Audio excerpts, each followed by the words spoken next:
Assalamualaikum warahmatullahi wabarakatuh. Selamat pagi Mas Arif dan teman-teman semua. Kali ini saya Cutanisita Zafira dan Pocut Safina akan menjelaskan mengenai analisis data kuantitatif. Dalam materi analisis data kuantitatif terbagi menjadi 5 sub pokok bahasan. Yang pertama itu ada dealing with data, ada result with one variable, ada result with two variable, yang keempat ada more than two variable, dan yang terakhir ada inferential statistic.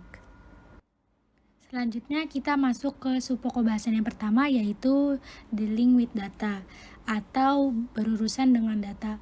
Nah, dealing with data ini terbagi lagi menjadi 3 bahasan.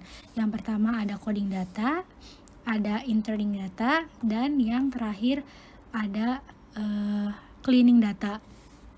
Kita masuk ke coding data.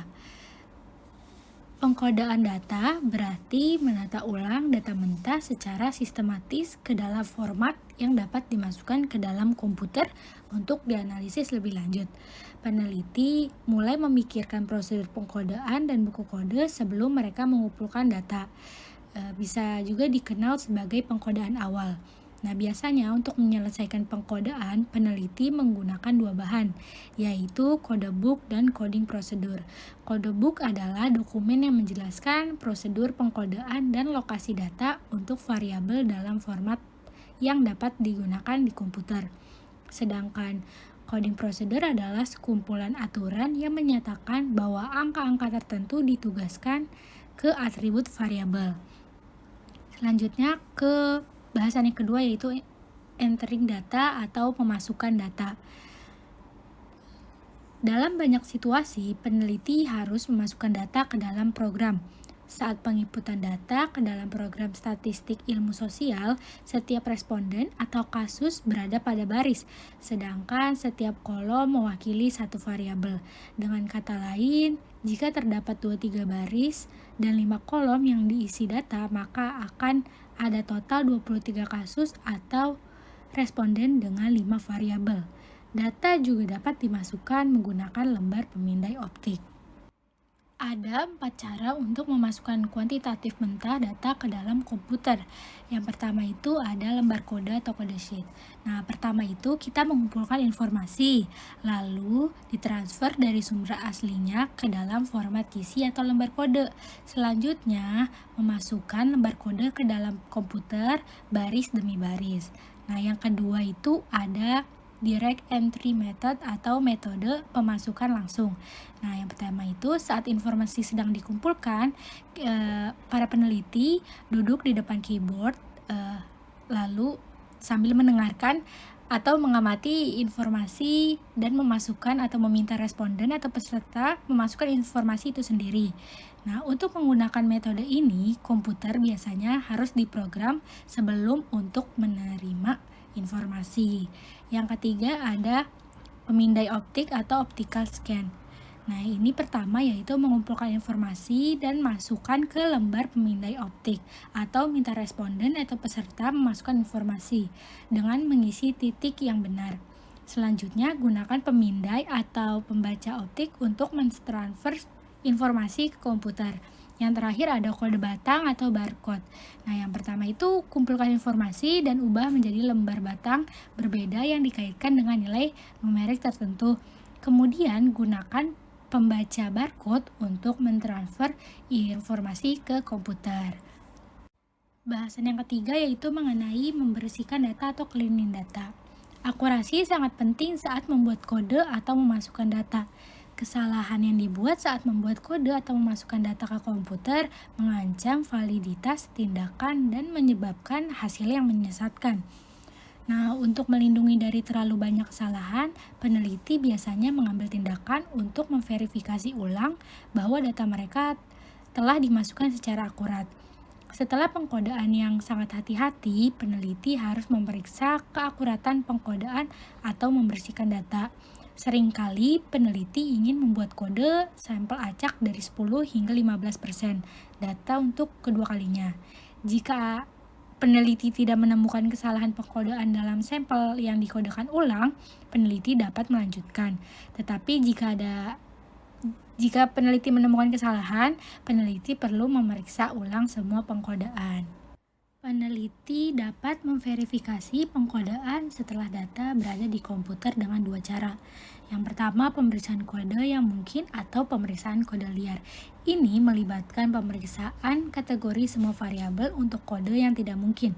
Misalnya, jenis kelamin responden diberi kode 1 untuk laki-laki, 2 untuk perempuan.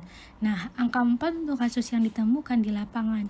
Untuk variabel gender menunjukkan kesalahan pengkodaan, karena hanya ada 2 kemungkinan atribut untuk jenis kelamin variabel. Nilai apapun di luar 1, 2, dan nilai yang hilang itu merupakan kesalahan input data. Nah, metode yang kedua yaitu pembersihan kontingensi atau pemeriksaan konsistensi. Nah, ini melibatkan pengklasifikasian silang dua variabel dan mencari kombinasi yang tidak mungkin secara logis. Misalnya, peneliti mengklasifikasikan silang tingkat sekolah berdasarkan pekerjaan. Jika peneliti menemukan responden yang diberi kode tidak pernah lulus kelas 8 dan tercatat sebagai dokter medis, peneliti harus memeriksa kesalahan pengkodaan. Selanjutnya masuk ke subpokok bahasan yang kedua, yaitu result with one variable atau analisis variabel tunggal. Nah, analisis variabel tunggal ini dibagi lagi menjadi 3 subpokok bahasan. Nah, yang pertama itu ada frequently distribution atau distribusi frekuensi. Nah, cara termudah untuk mendeskripsikan data numerik suatu variabel adalah dengan distribusi frekuensi. Ini dapat digunakan dengan data tingkat nominal, ordinal, interval, atau rasio, dan mengambil berbagai bentuk. Statistik deskriptif menggambarkan data numerik. Peneliti dapat mengategorikannya berdasarkan jumlah variabel yang terlibat, yaitu unvariat, bivariat, atau multivariat, untuk 1, 2, dan 3 atau lebih variabel.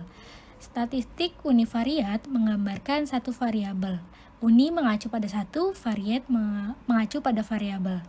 Cara yang paling mudah untuk mendeskripsikan data numerik suatu variabel adalah dengan distribusi frekuensi. Peneliti dapat menggunakan distribusi frekuensi dengan data tingkat nominal, ordinal, interval, atau rasio. Misalnya, peneliti memiliki data untuk 400 responden dan ingin merangkum sekilas informasi tentang gender. Nah, cara termudahnya adalah dengan menghitung mentah atau presentase distribusi frekuensi. Peneliti dapat menyajikan informasi yang sama dalam bentuk grafik. Beberapa jenis representasi grafik yang umum adalah histogram, diagram batang, dan diagram lingkaran. Nah, bagan batang atau grafik digunakan untuk variabel diskrit. Mereka dapat memiliki orientasi vertikal atau horizontal dengan ruang kecil di antara jeruji. Istilah ini tidak tepat, tetapi histogram biasanya berupa sekumpulan grafik batang. Subpokok bahasan yang kedua yaitu mengenai measure of central tendency atau ukuran tendensi sentral. Peneliti seringkali ingin meringkas informasi tentang satu variabel menjadi satu nomor. Untuk melakukan ini, peneliti menggunakan 3 ukuran tendensi sentral, yaitu ukuran pusat distribusi frekuensi, yang mana isinya ada mean, median, dan mode. Nah, untuk yang pertama ada mode. Mode atau modus ini paling mudah digunakan dan bisa kita gunakan dengan data nominal, ordinal, interval, dan rasio. Ini hanyalah angka yang paling umum atau sering muncul. Misalnya mode dari daftar berikut adalah ada 6, 5, 7, 10, 9, 5, 3, 5. Nah, ini jawabannya 5 karena angka 5 sering muncul. Sebuah distribusi dapat memiliki lebih dari satu mode, makanya jawabannya 5. Yang kedua itu ada median. Median atau titik tengah. Ini juga merupakan persentil ke-50 atau titik di mana separuh kasus berada di atasnya dan separuh lagi di bawahnya. Peneliti dapat menggunakannya dengan data tingkat ordinal, interval, atau rasio, tetapi bukan tingkat nominal. Peneliti bisa mengamati modenya, tetapi menghitung median membutuhkan lebih banyak pekerjaan. Cara termudah adalah pertama mengatur skor dari tertinggi ke terendah dan kemudian menghitung ke tengah. Jika ada skor ganjil, itu sederhana, tetapi jika ada skor yang genap, segalanya menjadi lebih rumit dan susah. Nah, yang ketiga itu ada mean atau rata-rata. Nah, mean juga bisa disebut dengan rata-rata aritmatika. Adalah ukuran tendensi sentral yang paling banyak digunakan. Nah, peneliti dapat menggunakannya hanya dengan data tingkat interval atau rasio saja. Nah, untuk menghitung mean, kita menjumlahkan semua skor dan kemudian membaginya dengan jumlah skor. Nah, yang terakhir ini mengenai distribusi. Jika distribusi frekuensi membentuk distribusi normal atau kurva berbentuk lonceng, ketiga ukuran tendensi sentral itu bisa disebut identik.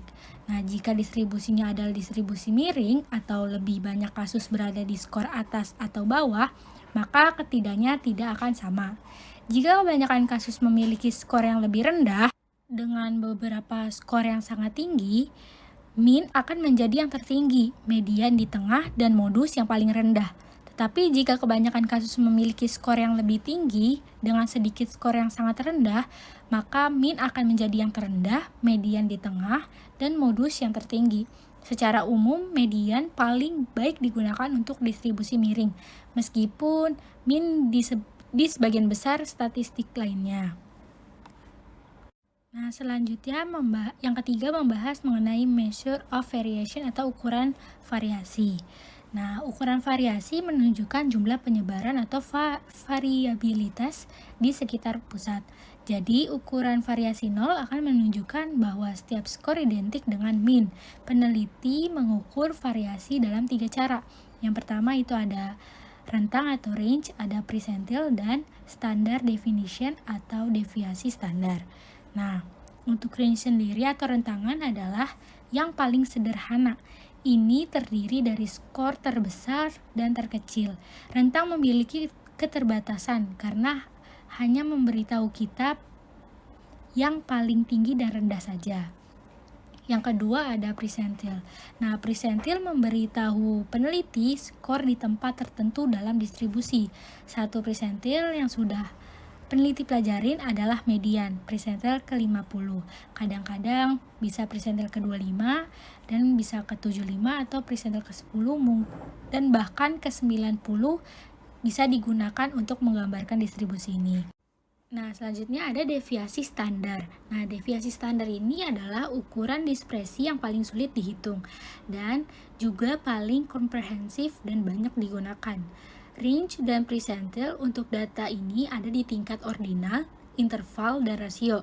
Tetapi, deviasi standar memerlukan tingkat pengukuran interval atau rasio. Nah, ini tuh didasarkan pada mean dan memberikan jarak rata-rata antar semua skor mean. Peneliti jarang menghitung deviasi standar dengan tangan untuk lebih dari beberapa kasus karena komputer melakukannya dalam hitungan detik. Nah, deviasi standar memiliki kegunaan terbatas dengan sendirinya. Nah, peneliti menggunakan deviasi standar dan mean untuk membuat skor Z yang memungkinkan peneliti membandingkan 2 atau lebih distribusi atau kelompok. Skor Z juga disebut skor standar. Nah, ini dia menyatakan poin atau skor pada distribusi frekuensi dalam hal sejumlah deviasi standar dari mean. Nah, skor dalam hal posisi ini relatif dalam suatu distribusi. Bukan sebagai nilai absolut, skor Z bisa memberitahu kita banyak hal. Skor Z juga mudah dihitung dari mean dan deviasi standar. Nah, dan untuk sub-pokok bahasan yang ketiga yaitu mengenai result with two variable. Nah, di sini juga menjelaskan beberapa sub-pokok bahasan. Yang pertama ada the scattergram. Nah, definisi scattergram sendiri adalah grafik tempat para peneliti memplot setiap kasus atau observasi. Nah, setiap sumbu mewakili nilai satu variabel. Ini digunakan untuk variabel yang diukur pada tingkat interval atau rasio. Jarang untuk variabel ordinal dan tidak pernah jika satu variabel adalah nominal. Tidak ada aturan yang pasti untuk menentukan variabel mana yang independen atau dependen untuk ditempatkan pada sumbu horizontal atau vertikal, tetapi biasanya variabel independen disimbolkan dengan huruf X berada pada sumbu horizontal dan variabel dependen disimbolkan dengan Y pada sumbu vertikal. Nah, nilai terendah untuk masing-masing harus ditaruh di pojok kiri bawah dan nilai tertinggi harus di atas atau ke kanan. Nah, sketgram ini menunjukkan kepada kita 3 aspek hubungan bivariat, yaitu terbagi menjadi bentuk, arah, dan presisi. Nah, yang pertama itu ada bentuk atau form. Nah, hubungannya dapat mengambil 3 bentuk. Yang pertama itu ada independensi, ada linier, dan lengkung. Nah, independensi adalah yang paling mudah dilihat. Nah, ini terlihat seperti sebaran acak tanpa pola atau garis lurus yang persis sejajar dengan sumbu horizontal atau vertikal. Nah, sedangkan hubungan linier berarti bahwa garis lurus dapat divisualisasikan di tengah labirin kasus yang berjalan dari sudut satu ke sudut lainnya. Sedangkan hubungan lengkung berarti bahwa pusat labirin kasus akan membentuk kurva U, terus membentuk sisi kanan atas atau atas ke bawah, dan kurva S. Yang kedua yaitu mengenai arah. Nah, hubungan linier bisa memiliki arah positif atau negatif. Plot hubungan positif terlihat seperti garis diagonal dari kiri bawah ke kanan atas. Nilai X yang lebih tinggi cenderung mengikuti nilai Y yang lebih tinggi, dan sebaliknya. Contoh pendapatan dan harapan hidup menggambarkan hubungan linier positif. Sedangkan hubungan negatif terlihat seperti garis dari kiri atas ke kanan bawah. Artinya, nilai yang lebih tinggi pada satu variabel akan diikuti dengan nilai yang lebih rendah pada variabel lainnya. Misalnya, orang dengan pendidikan yang lebih tinggi kemungkinannya kecil untuk ditangkap. Nah, yang ketiga yaitu mengenai presisi. Nah, presisi ini hubungan bivariat yang berbeda dalam tingkat ketepatannya. Presisi adalah jumlah penyebaran di titik-titik pada grafik. Tingkat presisi yang tinggi terjadi saat titik-titik tersebut memeluk garis yang merangkum hubungan tersebut. Untuk level rendah terjadi ketika titik-titik tersebar luas di sekitar garis. Nah, peneliti dapat mengamati hubungan yang sangat tepat atau menggunakan statistik lanjutan untuk mengukur ketepatan suatu hubungan dengan cara yang dapat dianalogikan dengan deviasi standar untuk statistik univariat. Selanjutnya, saya akan menjelaskan mengenai bivariate table atau tabel bivariat. Nah, biasanya peneliti menggunakan tabel kontingensi bivariat dalam banyak situasi. Nah, tabel ini menyajikan informasi yang sama sebagai persebaran dalam bentuk yang lebih padat. Tabel kontingensi bivariat ini didasarkan pada tabulasi silang, yaitu membuat tabulasi 2 variabel atau lebih secara bersamaan. Nah, tabel ini adalah kontingen karena kasus di setiap kategori variabel didistribusikan ke dalam setiap kategori variabel kedua atau tambahan. Tabel tersebut mendistribusikan kasus ke dalam kategori beberapa variabel pada saat yang sama, dan kategori satu variabel bergantung pada kategori variabel yang lainnya. Nah, dalam tabel bivariat ini juga menjelaskan mengenai 3 bahasan, yaitu yang pertama ada menyusun tabel presentase, yang kedua membaca tabel presentase, dan yang terakhir ada tabel bivariat tanpa presentase. Selanjutnya saya akan menjelaskan mengenai menyusun tabel presentase. Nah, tabel kontingensi yang terdiri dari hitungan kasus memiliki penggunaan terbatas karena melihat pola atau hubungan variabel dengan jumlah kasusnya itu sulit. Nah, dengan membakukan data atau mengubah menjadi presentase, peneliti dapat melihat pola dan hubungan antar variabel dengan lebih mudah, bahkan jika jumlah kasus sangat bervariasi. Tidak sulit untuk membuat tabel presentase dan ada cara untuk membuat terlihat profesional. Pertama-tama, peneliti meninjau langkah-langkah untuk membuat tabel dengan tangan. Prinsip yang sama berlaku jika komputer membuat tabel untuk para peneliti. Jika peneliti membuat tabel dengan tangan, peneliti mungkin menemukan langkah perantara antara data mentah dan tabel berguna, yaitu membuat distribusi frekuensi CFD. Ini mirip dengan distribusi frekuensi, kecuali untuk setiap kombinasi nilai dari dua variabel. Nah, langkah-langkah membuat CFD atau CFD adalah sebagai berikut. Yang pertama itu, tentukan semua kemungkinan kombinasi kategori variabel.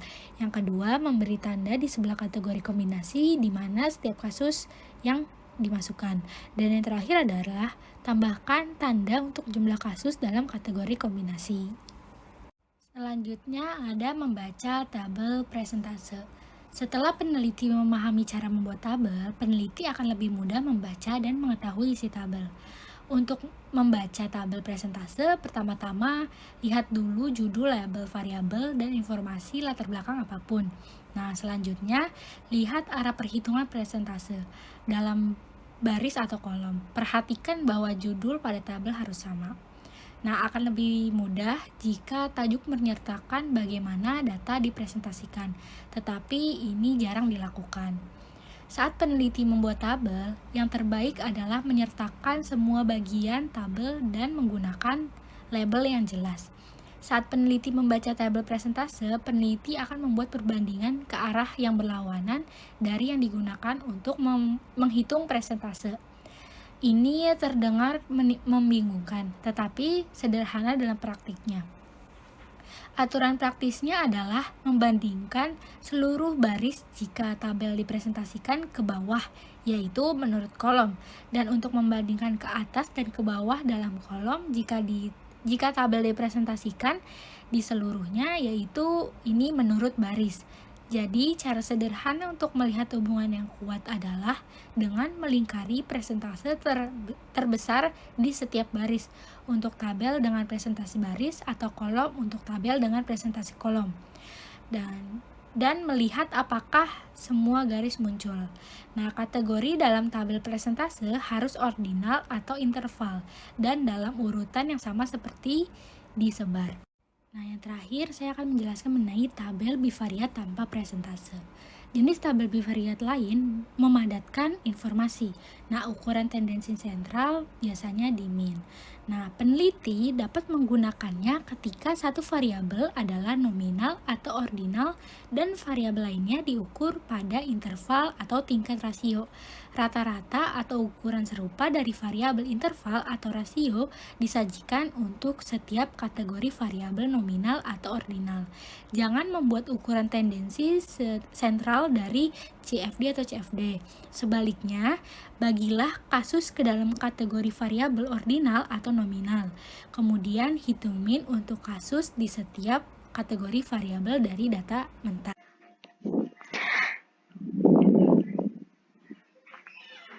Sekarang masuk ke measures of association. Jadi measure of association ini merupakan angka tunggal yang mengungkapkan kekuatan dan seringkali arah dari suatu hubungan.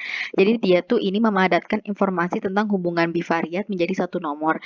Dan penekanannya di sini itu adalah untuk menafsirkan ukuran-ukurannya bukan pada perhitungannya. Jadi menafsirkan kayak ukuran kuat lemahnya gitu, tapi bukan kayak ukuran nominal, bukan dari perhitungan nominalnya.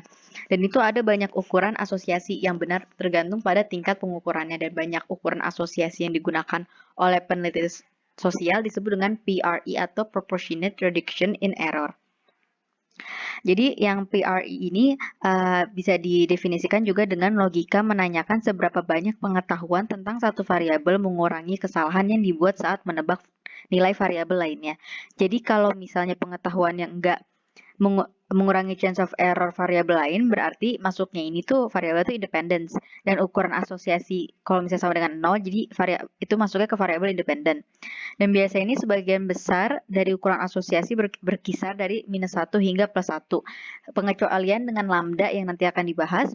Dengan bilangan negatif itu menunjukkan hubungan negatif, kalau misalnya bilangan positif itu menunjukkan hubungan positif. Dan kekuatan hubungan ditunjukkan oleh nilai skor. Jadi semakin dekat ke 0 itu semakin lemah kekuatannya, semakin dekat ke 1 itu semakin besar kekuatannya.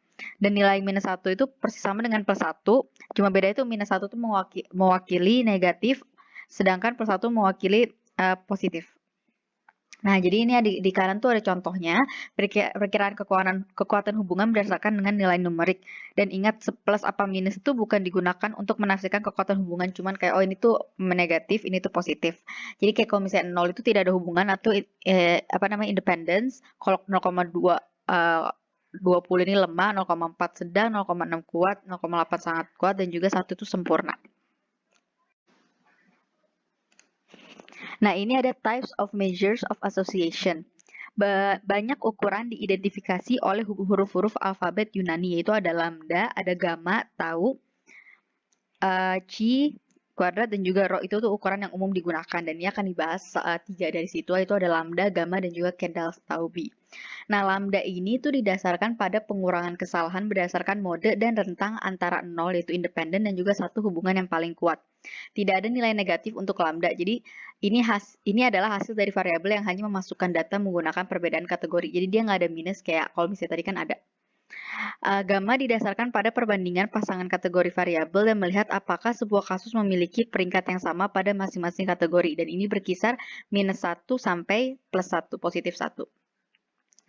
Kendall-Taube didasarkan pada pendekatan yang lumayan mirip sama gamma, tapi itu beda dan menangani beberapa masalah yang dapat terjadi dengan gamma. Masuk ke menganalisis lebih dari 2 variabel. Nah, di sini tuh ada namanya statistical control.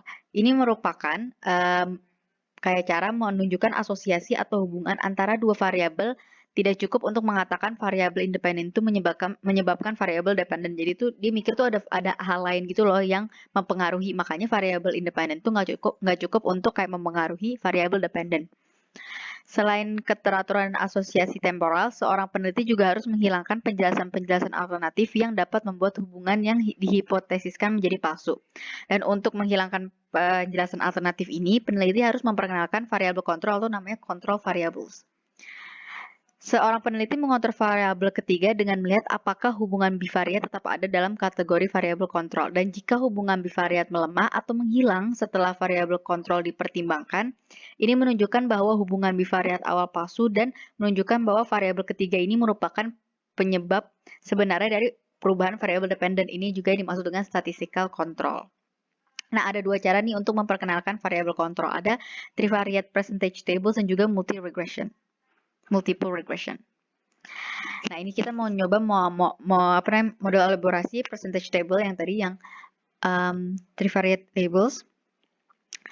Nah, tabel trivariate ini memiliki tabel bivariat disebut juga dengan tabel original dan juga satu tabel tambahan itu juga tabel parsial untuk setiap atribut dari variabel kontrol.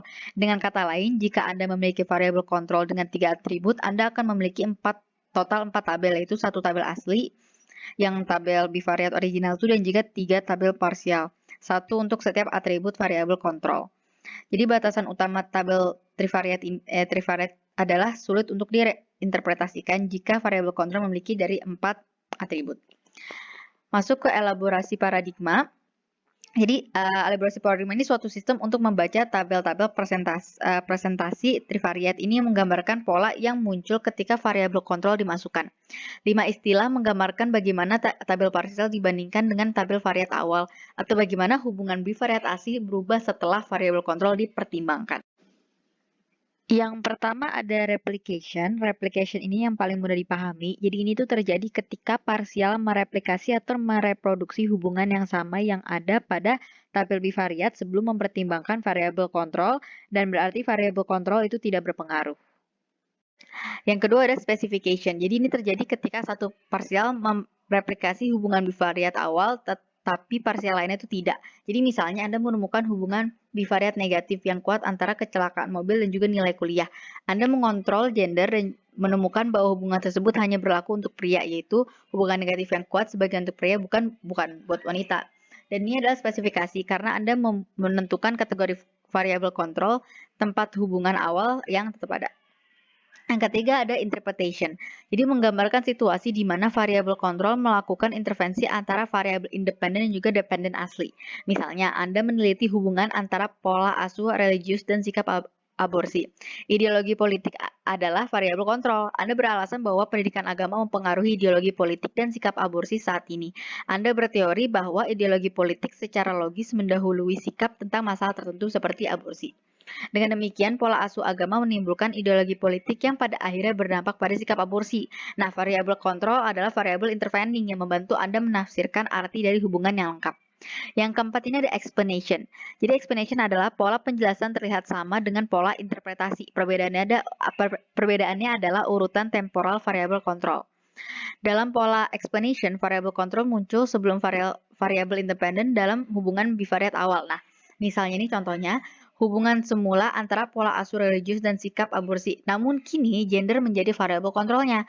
Jenis kelamin datang sebelum pendidikan agama karena jenis kelamin seseorang ditetapkan sejak lahir. Pola penjelasan mengubah secara peneliti menjelaskan hasil ini menyeratkan bahwa hubungan bivariat awal itu palsu. Masuk yang ketiga ada suppressor variabel. Jadi tuh kalau ini tuh lebih membahas terjadi ketika tabel bivariat menunjukkan interdependensi tetapi hubungan muncul di salah satu atau kedua parsial. Nah, misalnya pola asuh religius dan sikap aborsi independen dalam tabel bivariat. Setelah Anda memperkenalkan wilayah variabel kontrol suatu negara, Anda akan melihat bahwa pola asuh religius dikaitkan dengan sikap aborsi di tabel parsial. Variabel kontrol menekankan hubungan yang sebenarnya dan hubungan yang benar muncul di parsial. Sekarang masuk ke multiple regression analysis. Nah, jadi multiple regression analysis itu merupakan teknik statistik populer yang perhitungannya berada di luar level buku, yaitu menggunakan software statistik. Meskipun dengan menggunakan software statistik yang sesuai, Anda dapat menghitung regresi berganda dengan cepat. Latar belakang statistik diperlukannya untuk mencegah Anda membuat kesalahan dalam perhitungan dan interpretasinya. Nah, keuntungan besarnya itu adalah kemampuan untuk menyesuaikan beberapa variabel kontrol secara bersamaan. Dan hasil multiple regression memberi pembaca dua hal, yaitu memberitahu daya prediksi keseluruhan dari himpunan variabel independen dan kontrol pada variabel dependen, serta memberi arah dan ukuran pengaruh masing-masing variabel terhadap variabel dependen. Misalnya, Anda dapat melihat bagaimana 5 variabel independen atau kontrol secara bersamaan mempengaruhi variabel dependen dengan semua variabel mengontrol pengaruh satu sama lain. Nah, kami mengukur pengaruh variabel independen atau kontrol pada variabel dependen dengan menggunakan koefisien regresi standar atau huruf Yunani beta. Ini mirip dengan koefisien korelasi dan berkisar dari 0 hingga 0,99 atau minus 0,99 dengan 0 berarti tidak berpengaruh. Nah, kita bisa pertimbangkan contoh analisis regresi dengan usia, pendapatan, pendidikan, dan wilayah sebagai variabel independen. Variabel terikat adalah skor pada indeks ideologi politik. Hasil regresi berganda menunjukkan bahwa pendapatan dan kehadiran agama memiliki pengaruh yang besar, pendidikan dan pengaruh kecil wilayah, dan usia itu tidak berpengaruh. Semua variabel independen bersama-sama memiliki akurasi 38% dalam memprediksi ideologi politik seseorang.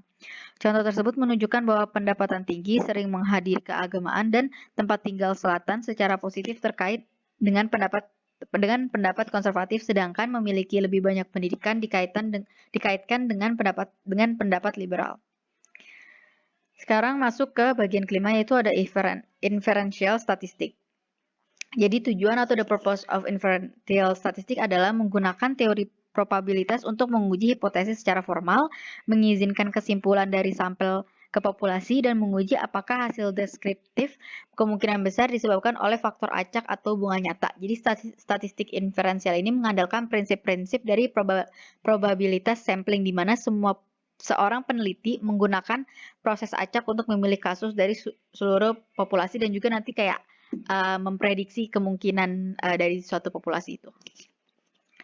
Nah, masuk ke ada namanya statistical significance yang merupakan menunjukkan bahwa hasil tidak mungkin disebabkan oleh faktor peluang. Ini menunjukkan kemungkinan menemukan hubungan dalam sampel ketika tidak ada satupun dalam populasi.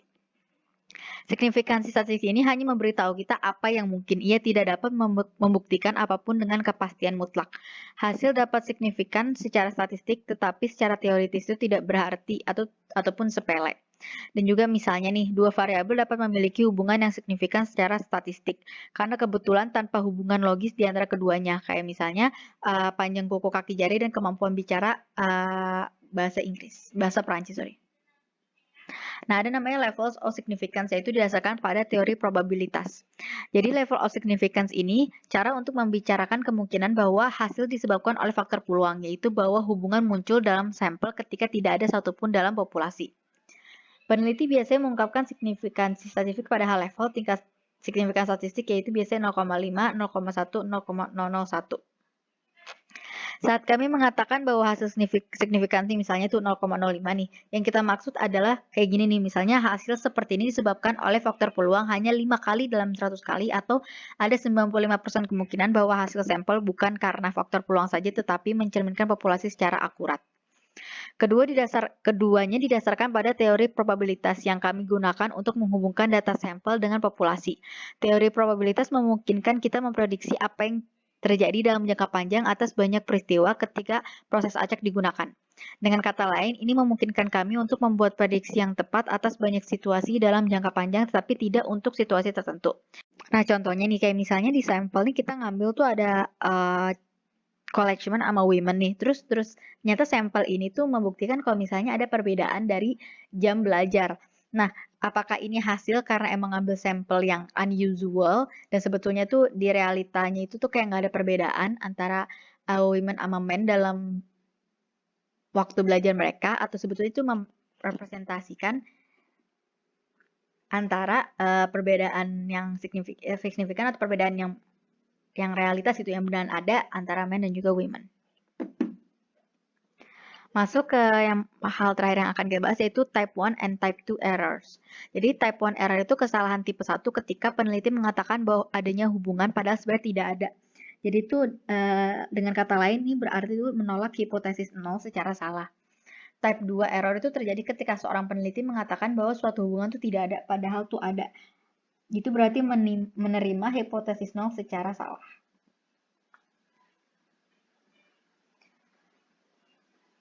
Sekian dari presentasi kami. Kurang lebihnya mohon dimaafkan. Wassalamualaikum warahmatullahi wabarakatuh.